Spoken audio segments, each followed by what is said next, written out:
Ingredients: patatas, carrots, chicken, evap, pineapple tidbits, quick and easy curry mix, salt and pepper, green red bell pepper, onion and garlic, and syempre mag-add tayo ng kaunting patis.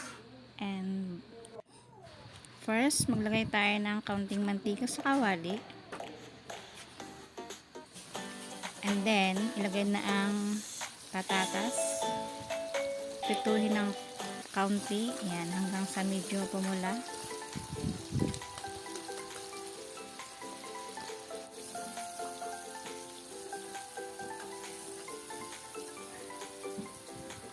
Okay, next, ilagay ang carrots.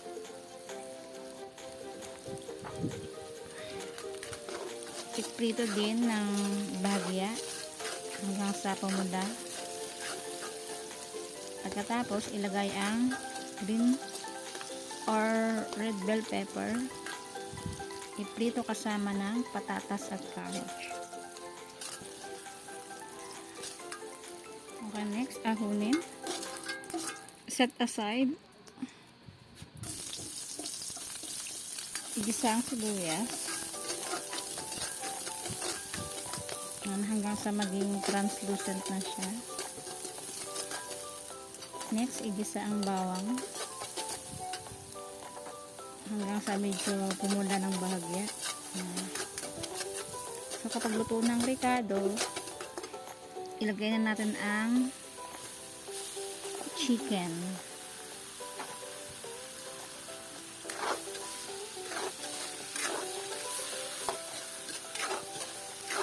Okay, halo-haloin hanggang sa pumula at umapit ang ricado sa manok. Okay, next is maglagay tayo ng paminta at asin para kumapit yung lasa doon sa ating chicken.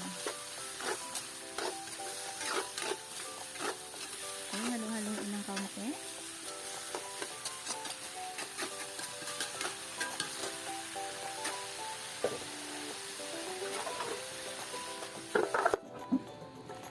Okay, habang pinapalambot natin ang manok, so tunawin natin ang chicken curry mix sa isang evap o isang latang evaporated milk.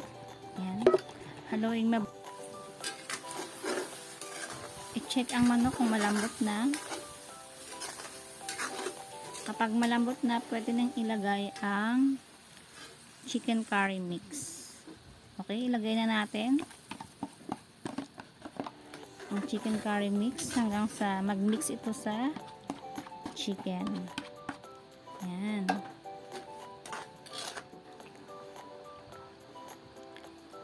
So, pabayaan natin kumulo ng ilang minuto hanggang sa kumapit yung sauce dun sa ating manok. Pagkatapos nun ay ilagay na natin ang patatas, carrots at bell pepper na pinirito natin kanina. Yan. So, lulutuin na natin ito ng bahagya. Okay, halo-haloin natin ng ilang minuto. And takpan. So, kapag kumulo na at medyo malambot na, yan, ito ay luto na. So, lagyan na natin ng pineapple tidbits. So, yan ay nagbibigay ng kaunting tamis dun sa ating chicken curry. And isa yan sa paborito kong ulam. Chicken curry with pineapple. So yummy. Okay. It's done. Ready to serve. Ayan na ang ating masarap na creamy chicken curry with pineapple. Thanks for watching. Bye.